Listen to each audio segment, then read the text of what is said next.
چیز نرا گناہ. حضرت مولانا فرماتی ہیں کہ ایک تو ہے نا غیر اللہ کے تقرب کا جانور یا حلوہ یا چاول، صرف جانور بھی نہیں، یہ ماء میں تو یہ چیزیں. اور ایک ہے کلمہ، وہ کلمہ جس سے غیر اللہ کے نام پہ شہرت دی گئی اور کہا گیا کہ یہ بابے کے نام کا فسق سے مراد وہ کلمہ جس سے غیر اللہ کے نامزدگی کی گئی، تو یہ بھی نرا کفر ہے اور نرا فسق ہے. جو مشرک کہتا ہے کہ یہ بکرا، یہ دمبا، یہ مرغا بابے کے نام کی منت منوتی کے طور پہ تقرب کے لیے مانگتا ہے، یہ کلمہ کہنا اور یہ جملہ کہنا یہ فسق اور کفر ہے. دوسرے حضرات نے اس فسقن سے مراد یہی لیا اہل لغیر اللہ بھی. اس کی تفصیل بھی آ گئی سورۃ المائدہ میں. وہاں پہ میں نے بتایا تھا کہ ما اہل بھی کا مدلول سری دو صورتیں بتائی تھی اگر یاد ہو. ایک یہ بتایا تھا کہ بوقت ذبح غیر اللہ کا نام لیا جائے، یہ صورت بھی حرام ہے. اور ایک یہ ہے کہ غیر اللہ کے تقرب کے لیے نامزد کیا جائے کہ یہ، اور ذبح سے پہلے نامزد کیا ہے اور ذبح کے وقت بسم اللہ پڑھتا ہے، تو یہ دوسری صورت یہ بھی کیا ہے، حرام ہے. لیکن مسئلہ کیا ہے کہ اس آیت کا مدلول سری کیا ہے؟ ذوبح علی اسم غیر اللہ، یعنی بوقت ذبح جب غیر اللہ کا نام لے یا غیر اللہ کے تقرب کے لیے مقرر کرنا یہ صورت. تو یاد رکھو حضرت شاہ عبد العزیز محدث دہلوی رحمہ اللہ، شیخ الہند رحمت اللہ علیہ، اور ان کا حوالے سے میں نے کہا کہ اس آیت ما اہل بہ لغیر اللہ، اس کا صریح مصداق یہ صورت ہے تقرب غیر کے لیے نامزد کرنا. بوقت ذبح غیر اللہ کا نام لینا وہ بھی حرام ہے. لیکن ما اہل بھی میں نے کہا با اس کا مدخول وہ ہوگا جس کو شہرت دی جائے، اور شہرت کا تعلق کس کے ساتھ ہے؟ اس جانور کے ساتھ ہے.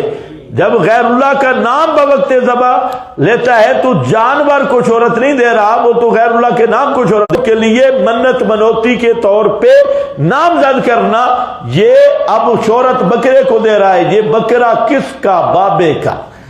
یہ ککڑ کس کا؟ بابے کا. یہ اس جانور کو شہرت مل رہی ہے. یہ چاول، یہ حلوہ، یہ ریوڑیاں، ریوڑی کو ذبح تو نہیں کیا جاتا کہ میں وقت ذبح. تو یہ جو پہلا مصداق ہے بعد میں کیا آ جائے گی؟ تخصیص.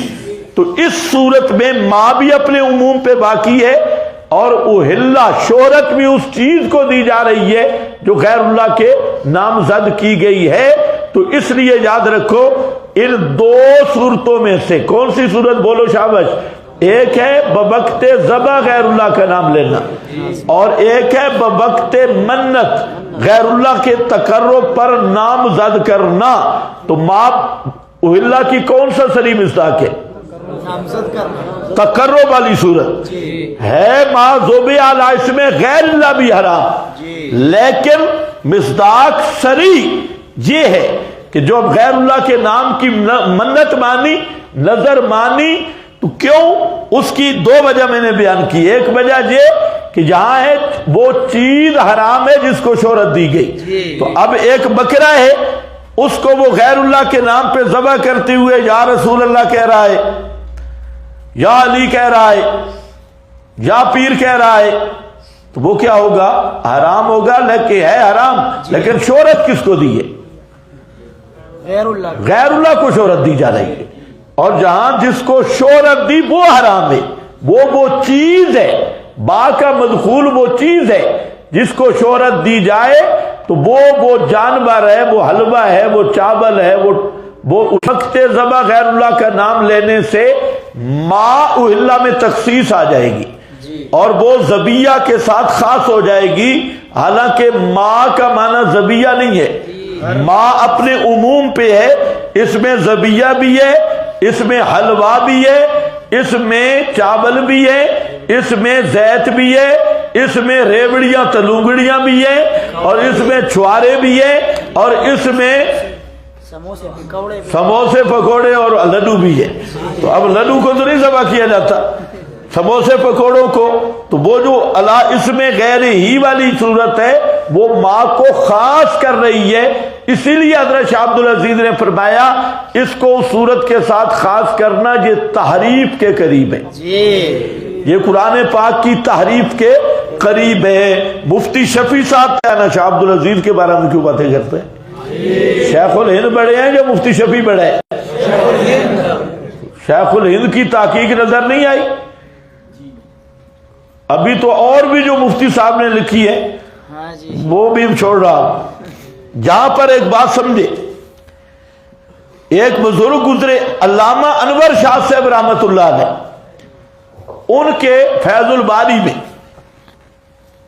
یہ مسئلہ صحیح نہیں لکھا ہوا، وہ یہ تھا کہ یہ جو غیر اللہ کے نام کی چیز ہے یہ چیز حلال ہے اور غیر اللہ کے نام کرنا حرام ہے۔ ما اہلا، غیر اللہ کی نامزدگی تقرب رسول ہے اور رسول کو نہیں مانتا، تو وہ سارا خاندان مسلمان ہو گیا، اور آج بھی اس مسجد کے وہی متولی وغیرہ ہے، وہ سنگوالا والے، تو یہ وہی سنگوالا ہے، معروف جگہ ہے تلہ گنگ میں۔ تو وہاں ایک بعض لوگوں نے ایک بابے کے نام پر بکرا ذبح کیا۔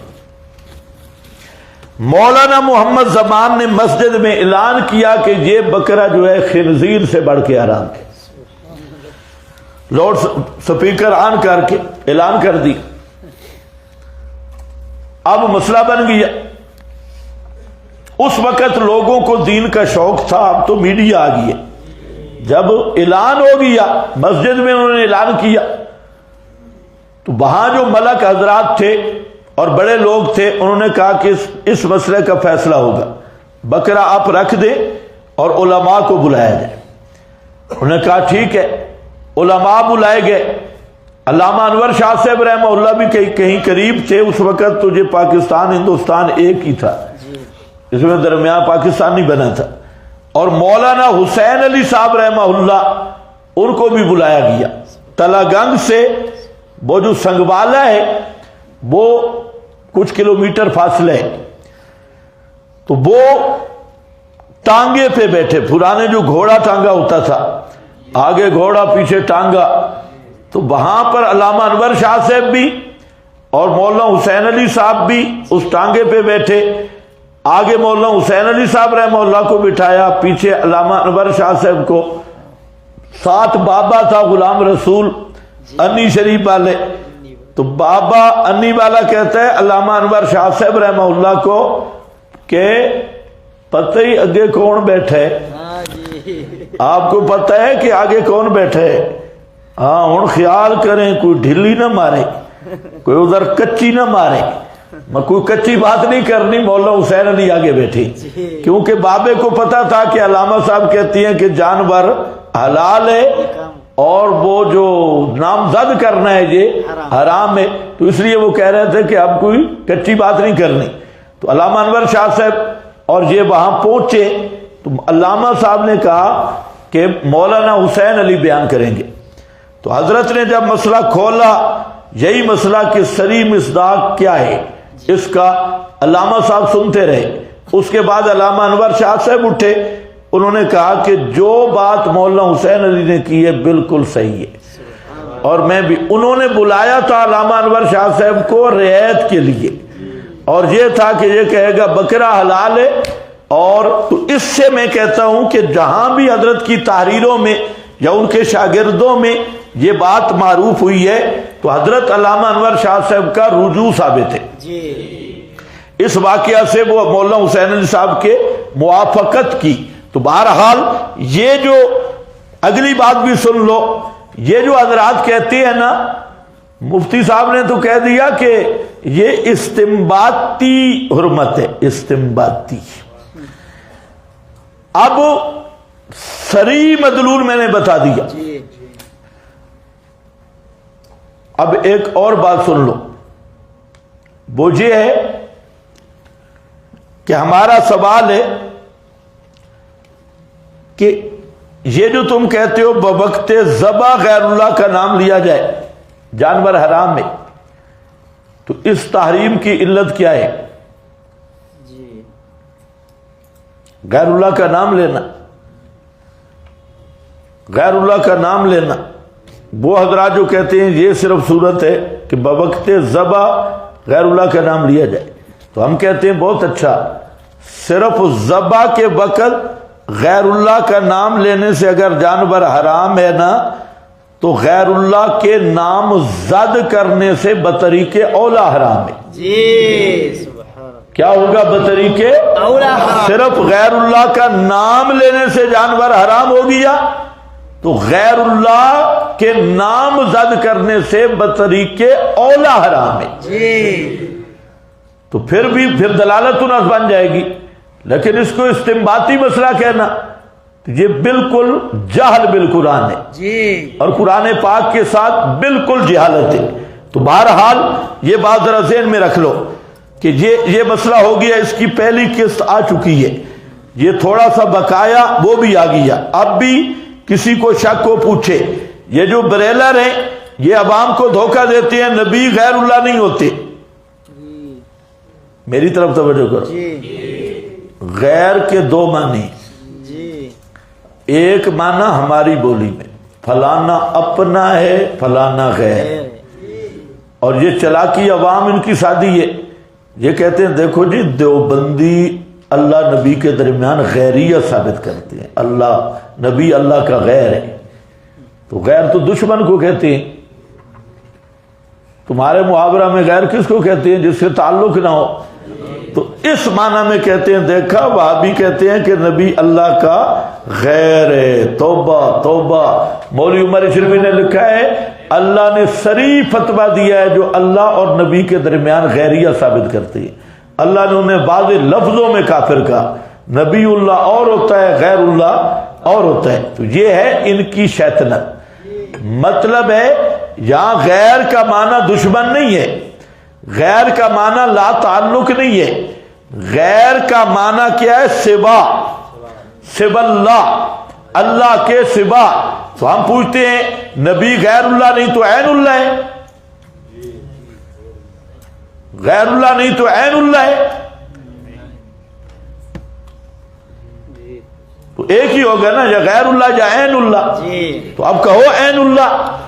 اور یہاں بریلوی مولویوں سے پوچھتے ہیں، ساری دنیا کے بریلر کٹھے ہوں کہ ایک آدمی جانور ذبح کرتا ہے اور جانور پہ صرف پڑھتا ہے محمد محمد، یا نبی بوقت ذبح، وہ جانور حلال ہوگا یا حرام ہوگا؟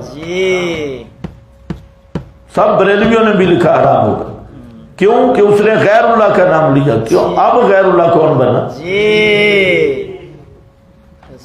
سمجھ گئے کہ نہیں؟ ساری زندگی کہتے رہے نبی کو غیر اللہ کہنے والے پہ اللہ نے کفر کا فتویٰ لگایا، نبی غیر اللہ نہیں. تو اب ہم کہتے ہیں جہاں پر اگر یا رسول اللہ کہہ کے ذبح کرتا ہے یا محمد کہہ کے ذبح کرتا ہے تو بریلوی مفتیوں میں سکت ہے، تو ان سے فتویٰ لو، کہو جانور حلال ہے. ان کے نزدیک بھی جانور حرام ہے. پتہ چلا کہ نبی بھی غیر اللہ ہے، محمد رسول اللہ بھی کیا ہے؟ غیر اللہ ہے. اگر عیسیٰ کا نام لے کے ذبح کرے تب بھی جانور حرام ہے، مریم کا نام ذکر کر کے ذبح کرے تب بھی حرام ہے. اس لیے مسئلہ کیا ہے؟ عوام کو کیسے فدو بناتے ہیں کہ دیکھو جناب دیوبندی وہابی توبہ توبہ یہ نبی کو اللہ کا غیر کہتے ہیں. آگے پھر ہوتے ہیں لم جب اچھا نبی اللہ کا غیر ہے، توبہ. اتنے گستاخ. جب بیان کرو تو اس کو بھی بیان کرو غیر کا معنی کیا ہے. ورنہ انہوں نے پہلے ہی ذہن تیار کیا ہوئے.